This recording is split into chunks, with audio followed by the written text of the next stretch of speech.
Hello friends, welcome back to the channel GK GS track. तो आज हम लोग देखने वाले हैं बिहार का जो आधुनिक इतिहास जो है बिहार का, वो हम लोग देखने वाले हैं। तो उसमें सबसे पहले हम लोग ये जानेंगे कि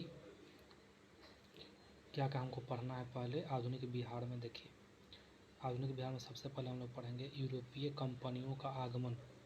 सबसे पहले हुआ था यूरोपीय कंपनी का आगमन। उसके बाद हम लोग पढ़ेंगे इसमें जनजातीय विद्रोह पढ़ेंगे। उसके बाद 1857 की क्रांति और बिहार के बारे में पढ़ेंगे। राष्ट्रीय आंदोलन और बिहार, पृथक बिहार का गठन के बारे में हम लोग जानेंगे। ठीक है, चलिए स्टार्ट कर लेते हैं। सबसे पहले यूरोपीय कंपनियों का प्रवेश कहाँ से हुआ था बिहार में। तो पहले देखते हैं बिहार की यदि बात करें तो बिहार में सर्वप्रथम पुर्तगाली आए, जो हुगली से पटना नाव के द्वारा व्यापार करते थे। वे पटना से सोना, सूती वस्त्र, चीनी, मिट्टी के बर्तन, मसाले आदि प्राप्त करते थे। तो बिहार में सर्वप्रथम पुर्तगाली आए थे, जो हुगली से पटना नाव द्वारा व्यवहार करते थे। वे पटना से क्या ले जाते थे? सोना, सूती वस्त्र, चीनी, मिट्टी के बर्तन और मसाले आदि। ठीक है, उसके बाद है आपका कि 1632 ईस्वी में पटना कॉलेज की उत्तरी इमारत डचों ने अपना व्यापारिक केंद्र स्थापित किया था। 1632 में पटना में जो पटना कॉलेज की उत्तरी इमारत है, उसमें जो है डचों के द्वारा व्यापारिक केंद्र स्थापित किया गया। डचों की अभिरुचि सूती वस्त्र, सोना आदि में थी। ठीक है, नेक्स्ट हम लोग देखते हैं कि अंग्रेजों ने 1620 ईस्वी पटना की आलमगंज में अपना व्यापारिक केंद्र स्थापित किया, लेकिन वह 1621 ईस्वी में बंद हो गई थी। उन्हें व्यापारिक केंद्र स्थापित करने में वास्तविक सफलता 1651 ईस्वी में मिली थी।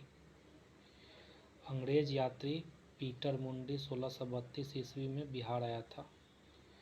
अंग्रेज यात्री पीटर मुंडी कब आया था बिहार में? 1632 ईस्वी में आया था।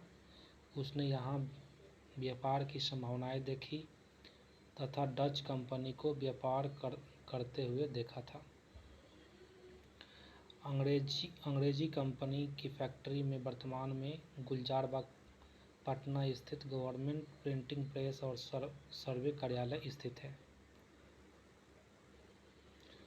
डेनिश कंपनी ने 1774 ईस्वी में पटना सिटी के नेपाली कोठी के समीप अपनी फैक्ट्री स्थापित की थी।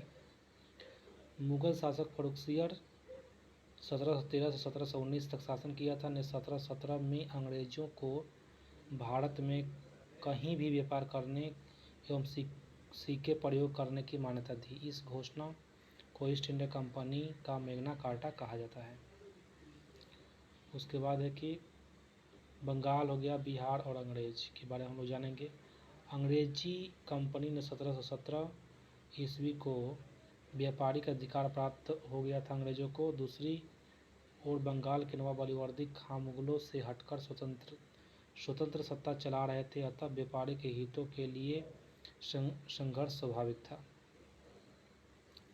1756 ईस्वी में अलीवर्दी खां की मृत्यु के बाद उसका नाती था सिराजुद्दौला जो है बंगाल का नवाब बन गया था। 1756 ईस्वी में सिराजुद्दौला बंगाल का नवाब बना।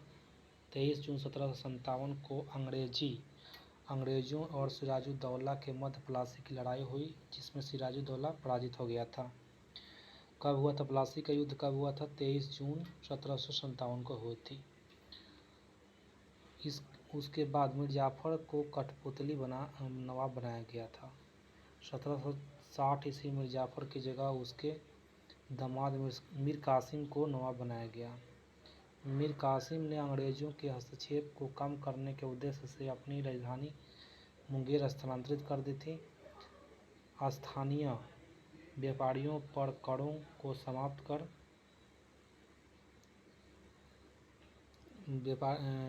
कर दिया। इससे ब्रिटिश व्यापारियों को परेशानी होने लगी थी। अंग्रेज़ों ने 1763 ईस्वी में मीर कासिम को हटाकर पुनः मिर्ज़ापुर को नवाब बना दिया था। फिर से 1763 ईस्वी में 1763 ईस्वी में मीर कासिम भागकर पटना आ गया। पटना में उसने अंग्रेजी फैक्ट्री पर अधिकार कर लिया। ठीक है। इसके बाद वह अवध के नवाब शुजाउद्दौला और मोहम्मद शाह आलम द्वितीय से मिला था। उसके बाद है कि तीनों संयुक्त सेना अंग्रेजों हेक्टर मुनरो के नेतृत्व के बीच 22 अक्टूबर 1764 ईस्वी को बक्सर का युद्ध हुआ। इस युद्ध में संयुक्त सेना की हार हो गई थी। उसके बाद 12 अगस्त 1765 ईस्वी को इलाहाबाद की संधि के तहत मुगल सम्राट शाह आलम द्वितीय ने 26 लाख रुपये वार्षिक के बदले ईस्ट इंडिया कंपनी को बिहार, बंगाल और उड़ीसा को दीवानी अधिकार देना पड़ा था। 26 लाख रुपये उसके बदले में बिहार, बंगाल और उड़ीसा के बदले में दीवानी के बदले में उसने दे दिया था। 1766 ईस्वी में पटना स्थित अंग्रेजी फैक्ट्री के मुख्य अधिकारी मिडल्टन को राजा धीरज नारायण और राजा सिताब राय के साथ एक प्रशासनिक मंडली का सदस्य बनाया गया था। 1767 ईस्वी में धीरज नारायण को हटाकर सिताब राय को कंपनी का नया नायब दीवान बनाया गया था। उसके बाद 1770 ईस्वी में बंगाल, बिहार के क्षेत्र में भीषण अकाल पड़ा था। पटना, भागलपुर, दरभंगा, पूर्णिया में अकाल का प्रकोप भयंकर था। 1783 ईस्वी में बिहार में पुनः अकाल पड़ा। जांच अधिकारी जॉन शोर ने एक अन्नागार का निर्माण का सुझाव दिया। उसके सुझाव पर 1784 ईस्वी में पटना में ब्रिटिश इंजीनियर जॉन गास्टिन द्वारा गोलघर का निर्माण करवाया गया था। तो गोलघर का निर्माण 1784 ईस्वी में पटना में ब्रिटिश इंजीनियर जॉन गास्टिन के द्वारा गोलघर का निर्माण करवाया गया था। इम्पोर्टेंट क्वेश्चन है। जनजातीय विद्रोह हम लोग देखेंगे। जनजातीय क्षेत्रों में अंग्रेजों के बढ़ते राजनीतिक, आर्थिक और धार्मिक हस्तक्षेप के कारण कई जनजातीय विद्रोह हुए। बिहार के प्रमुख जनजातीय विद्रोह निम्नलिखित हैं। तमाड़ जो विद्रोह हुआ था वो 1789 से 1794 ईस्वी में हुआ था। छोटा नागपुर के क्षेत्र में हुआ था। तमाड़ विद्रोह 1789 से 1794 छोटा नागपुर क्षेत्र में हुआ था। चेरो विद्रोह 1800 से 1802 में पलामू में हुआ था, जो कि भूषण सिंह के द्वारा हुआ था। चेरो विद्रोह 1800 से 1802 पलामू में हुआ था, भूषण सिंह के नेतृत्व में हुआ था। हो विद्रोह 1820 से 21 में हुआ था, सिंहभूम क्षेत्र में हुआ था। कोल विद्रोह 1831 ईस्वी में छोटा नागपुर क्षेत्र में हुआ था। भूतो भगत इसके नेतृत्व करता थे। कोल विद्रोह 1831-32 छोटा नागपुर और बुद्धो भगत इसके नेतृत्व करता थे। संथाल विद्रोह 1855-56 में संथाल परगना सिद्धू कानू चांद भैरव इसके नेतृत्व करता थे। सरदारी विद्रोह 1858 से 1895 छोटा नागपुर सिंहभूम के क्षेत्र में हुआ था। मुंडा विद्रोह 1895 से 1900 छोटा नागपुर क्षेत्र में बिरसा मुंडा इसके नेतृत्व करता थे। ताना भगत 1913 से 14 गुमला जतरा भगत इसके नेतृत्व करता था। गुमला में हुआ था ताना भगत, जो कि बिहार में ही पड़ता है। उसके बाद संथाल विद्रोह के बारे में हम लोग जानेंगे कि संथाल विद्रोह का क्या कारण था। तो 1857 की क्रांति के तुरंत पहले यह विद्रोह भागलपुर से राजमहल तक के क्षेत्र में हुआ था, जिसे दमन कोह के नाम से जाना जाता है। ठीक है। यह जनजातीय शोषण के विरुद्ध एक प्रथम सशक्त जनजातीय विद्रोह था। इस विद्रोह का कारण बाहरी लोगों, डिकुओं द्वारा शोषण करना, माझी व्यवस्था एवं पढ़ा पंचायत व्यवस्था में परिवर्तन आदि के कारण ये विद्रोह हुआ था। इस विद्रोह का नेतृत्व सिद्धू कानू चांद भैरव ने किया था। यह विद्रोह असफल रहा, लेकिन इसका परिणाम स्वरूप संथाल परगना काश्तकारी अधिनियम 1869 संथाल परगना और माझी व्यवस्था को मान्यता दी गई थी। संथाल परगना काश्तकारी अधिनियम कब आया था? 1869 ईस्वी में आया था। 1869 ईस्वी में आया था। मुंडा विद्रोह की यदि बात करें, मुंडा विद्रोह यह जनजातीय विद्रोहों में सबसे सशक्त जनजातीय विद्रोह था। विद्रोह की व्यापक व्यापकता के कारण इसे उल गुलान विद्रोह भी कहा जाता है। इस विद्रोह का कारण डीको द्वारा शोषण, खुंट कट्टी व्यवस्था में परिवर्तन तथा धार्मिक मामलों में हस्तक्षेप आदि था। इस विद्रोह का नेतृत्व बिरसा मुंडा ने किया था। उन्होंने आनंद पांडे से वैष्णव धर्म की दीक्षा प्राप्त की थी। बिरसा मुंडा जो है आनंद पांडे से वैष्णव धर्म की दीक्षा प्राप्त की थी। उन्होंने स्वयं को शिवोंगा का अवतार बताया था। उन्होंने आचरण शुद्धता, आत्म सुधार और एकेश्वरवाद का उपदेश दिया था। उसके बाद है कि इस विद्रोह का तीव्र रूप 1899 ईस्वी में रहा, जब कई स्थानों पर अंग्रेजों को हराया गया था। 3 फरवरी 1900 ईस्वी को बिरसा मुंडा गिरफ्तार कर लिया गया और 9 जून 1900 ईस्वी को हाइजा के कारण उनकी मृत्यु हो गई थी। उनकी मृत्यु कैसे हो गई थी? हाइजा के कारण हो गई थी। विद्रोह के परिणाम स्वरूप खूंट कट्टी व्यवस्था पुनः लागू की गई। छोटा नागपुर काश्तकारी अधिनियम कब आया था? यह था 1908 में। और ऊपर क्या था आपका? ऊपर था आपका संथाल परगना काश्तकारी अधिनियम 1869 में आया था। संथाल परगना 1869 और ये आपका छोटा नागपुर काश्तकारी 1908 ईस्वी में आया था। उसके बाद वहाबी आंदोलन के प्रवर्तक अब्दुल अल वहाब थे। उन्होंने अरब क्षेत्र में इसको प्रारंभ किया था। भारत में इसको सैयद अहमद बरेलवी राय बरेलवी ने नेतृत्व प्रदान किया था। सैयद अहमद बरेलवी ने जो है वहाबी आंदोलन को नेतृत्व किया था। प्रारंभ में इस विद्रोह का उद्देश्य धार्मिक सुधार था, परंतु बाद में राजनीतिक सुधार एवं आंदोलन के रूप में बदल गया। भारत में इस विद्रोह के 2 केंद्र थे। प्रथम केंद्र सीतना पश्चिमोत्तर सीमा पर, दूसरा केंद्र पटना था। पटना केंद्र से धन एवं स्वयं सेवकों को सीतना भेजा जाता था। सैयद अहमद बरेलवी ने पटना में अपने 4 प्रतिनिधि चुने। इनायत अली हो गया, विलायत अली हो गया, फराहत अली हो गया, मोहम्मद हुसैन हो गया। बंगाल का फराइजी आंदोलन वहाबी आंदोलन से ही प्रेरित था। और उसके बाद वहाबी आंदोलन की यदि बात करें, दमन के लिए 1863 ईस्वी में अम्बाला तथा 1865 ईस्वी में पटना अभियान चलाया गया था।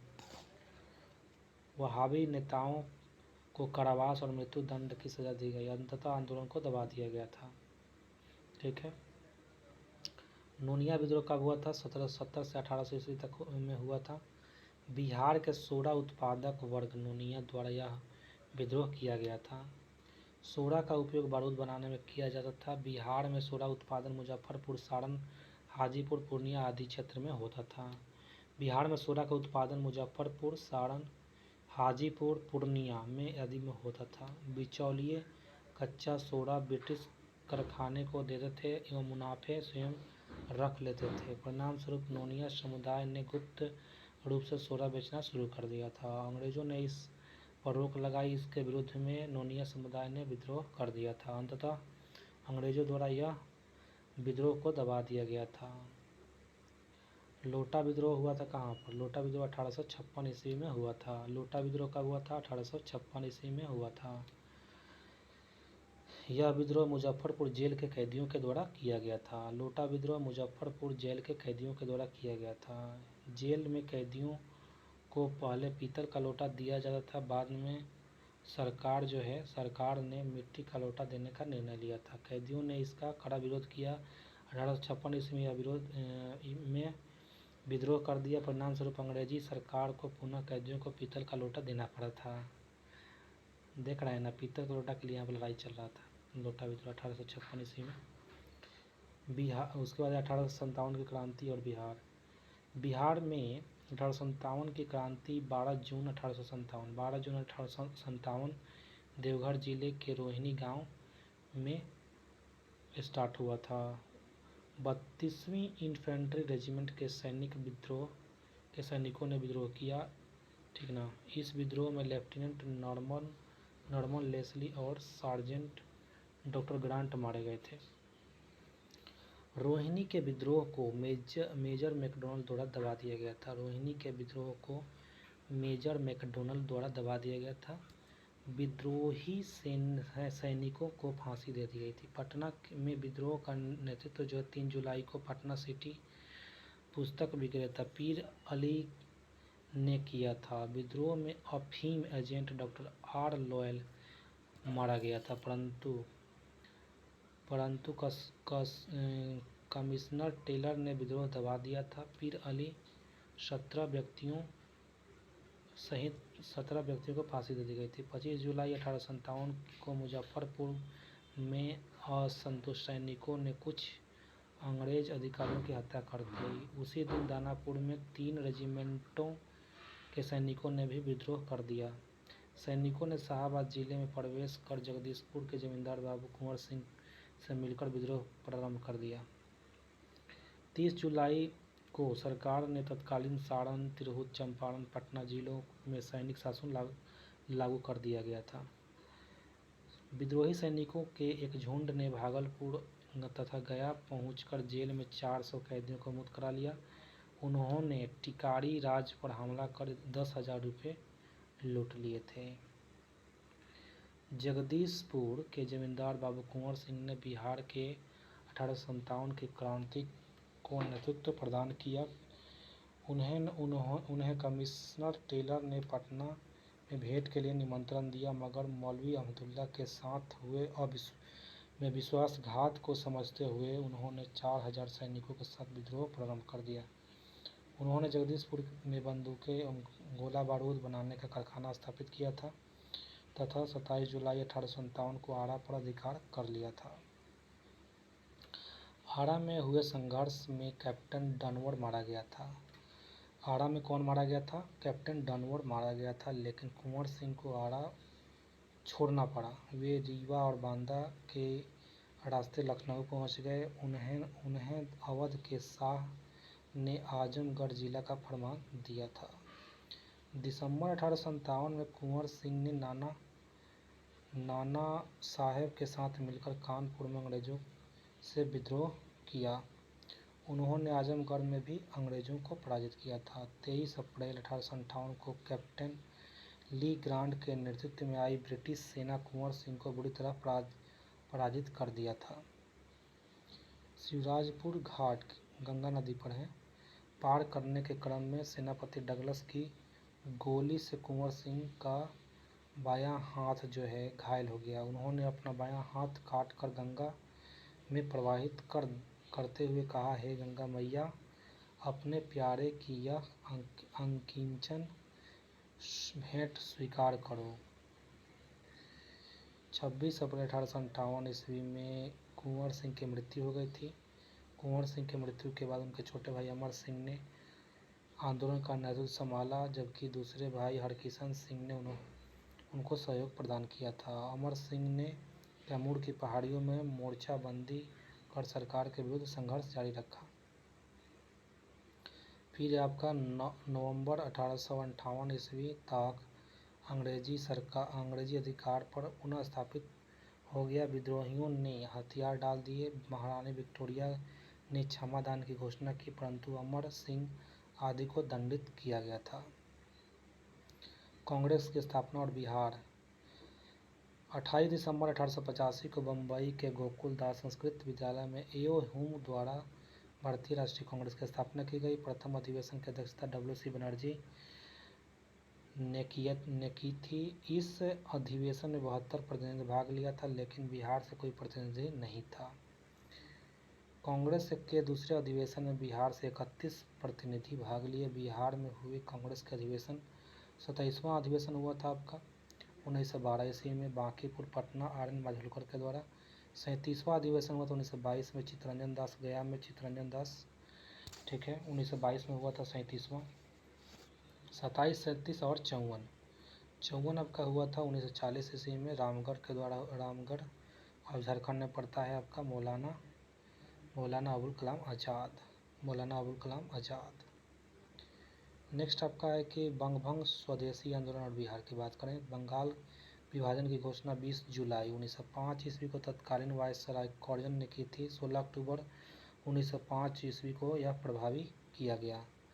विभाजन के विरुद्ध में संपूर्ण देश में बंगभंग विरोधी आंदोलन शुरू किया गया था। बंगाल विभाजन के विरोध में बंगाल में प्रधानाध्यापक सतीश चंद्र चक्रवर्ती की प्रेरणा से 16 दिसंबर 1905 ईस्वी को दरभंगा में रक्षाबंधन मनाया गया 16 दिसंबर 1905 ईस्वी को। विरोध को सशक्त बनाने के लिए बिहारी स्टूडेंट कॉन्फ्रेंस की स्थापना 1906 ईस्वी में हुई थी। बिहारी स्टूडेंट कॉन्फ्रेंस की स्थापना कब हुई थी? 1906 ईस्वी में हुई थी, 1906 ईस्वी में, ठीक ना। नेक्स्ट आपका है कि बंगाल विभाजन जो है 1911 ईस्वी में रद्द कर दिया गया था। मुजफ्फरपुर बम कांड की यदि बात करें, मुजफ्फरपुर बम कांड 1908 ईस्वी में हुआ था। मुजफ्फरपुर में 30 अप्रैल 1908 ईस्वी को खुदीराम बोस और प्रफुल्ल चंद्र चाकी ने जज किंग्सफोर्ड की हत्या का प्रयास किया था। जज किंग्सफोर्ड का जो है हत्या का प्रयास किया था। उन्होंने गाड़ी पर बम फेंका, लेकिन गाड़ी में प्रिंगले कैनेडी की पत्नी और पुत्री थी। प्रिंगले कैनेडी की पत्नी और पुत्री थी। बम कांड में उनकी मृत्यु हो गई थी। घटना के बाद वे दोनों रेलवे लाइन से समस्तीपुर भाग निकले। प्रफुल्ल चाकी ने गिरफ्तारी से बचने के लिए आत्महत्या कर ली, लेकिन खुदीराम बोस पूसा में पकड़े गए थे। कहाँ पकड़े गए थे? पूसा में पकड़े गए थे। पूसा कहाँ पर है? समस्तीपुर में है, ठीक ना। खुदीराम बोस को 18 वर्ष की आयु में 11 अगस्त 1908 ईस्वी को फांसी दे दी गई थी। 11 अगस्त 1908 ईस्वी को। उसके बाद आपका है होम रूल आंदोलन और बिहार। 1916 ईस्वी में एनी बेसेंट के नेतृत्व में मद्रास तथा बाल गंगाधर तिलक के नेतृत्व में पूना में होम रूल की स्थापना की। 16 दिसंबर 1916 को मौलाना मजरुल हक की अध्यक्षता में होम रूल की शाखा की स्थापना की गई थी। खान बहादुर खां, सरफराज हुसैन खां और राय बहादुर पूर्णेंदु नारायण सिन्हा उपाध्यक्ष तथा चंद्रवंशी सहाय तथा बैद्यनाथ नारायण सिंह सचिव बनाए गए। नेक्स्ट आपका श्रीमती एनी बेसेंट पहली बार 18 अप्रैल 1918 और दूसरी 25 जुलाई 1918 को पटना आई थी, ठीक ना। एक बार अप्रैल में आई थी और एक बार जुलाई में आई थी 1918 ईस्वी में। उन्होंने होम रूल के विचारों से सबको अवगत करवाया। इस आंदोलन का उद्देश्य ब्रिटिश साम्राज्य के अधीन रहते हुए संवैधानिक तरीके से स्वशासन प्राप्त करना था। चंपारण में किसानों के लिए तिनकटिया प्रणाली प्रचलित थी। इस तहत किसानों को प्रत्येक 20 कट्ठे पर 3 कट्ठे की नील की खेती करना अनिवार्य था। उसके बाद है कि इस व्यवस्था में प्रति किसानों में काफ़ी आक्रोश था।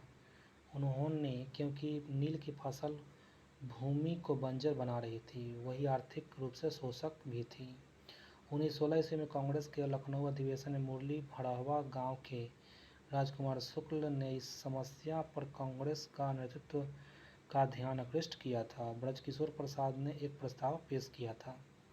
राजकुमार शुक्ल ने महात्मा गांधी जी को बिहार आकर किसानों की समस्या सुनने के लिए आमंत्रित किया था। गांधी जी कलकत्ता में 10 अप्रैल 1917 ईस्वी को पटना पहुँचे। गांधी जी कलकत्ता से 10 अप्रैल 1917 ईस्वी को पटना पहुँचे। 15 अप्रैल को 1917 को चंपारण मोतिहारी पहुँचे थे। उन्होंने प्लांटर्स एसोसिएशन के सचिव जे.एम. विल्सन थे प्लांटर्स एसोसिएशन के सचिव जे.एम. विल्सन से जांच कार्य में सहयोग करने का अनुरोध किया था। चंपारण में जिला मजिस्ट्रेट कौन था? तो आपका W.J. हार्डकॉक था। ने 16 अप्रैल 1917 ईस्वी को गांधी जी के चंपारण छोड़ने संबंधी अधिसूचना जारी की। धारा 144 के उल्लंघन के आरोप में उन्हें गिरफ्तार कर लिया गया। बाद में 21 अप्रैल 1917 ईस्वी को रिहा कर दिया गया था। गांधी जी ने स्वतंत्र जांच कर 13 मई 1917 ईस्वी को अपनी जांच रिपोर्ट बिहार उड़ीसा के मुख्य सचिव को सौंपी थी। परिणामस्वरूप कृषकों की स्थिति की जांच के लिए चंपारण एग्रोग्रीन समिति का गठन किया गया था। इस समिति के अध्यक्ष मध्य प्रदेश के आयुक्त F.G. सलाई थे तथा महात्मा गांधी, L.C. आडामी, राजा हरिहर प्रसाद, नारायण सिंह डीजे रीड और जी रैनी आदि इनके अन्य सदस्य थे। समिति ने अपनी रिपोर्ट में तिनकटिया प्रणाली समाप्त करने की अनुशंसा की थी। इस प्रकार गांधी जी का भारत में प्रथम सत्याग्रह का प्रयोग सफल रहा था। चंपारण सत्याग्रह में गांधी जी के प्रमुख सहयोगी राजेंद्र प्रसाद, ब्रजकिशोर प्रसाद, अनुग्रह नारायण सिंह, धरणीधर, मजरूल हक, राजकुमार शुक्ल, राम नवमी प्रसाद, शंभू शरण आदि थे। चंपारण सत्याग्रह गांधी जी द्वारा भारत में चलाया गया प्रथम सत्याग्रह था।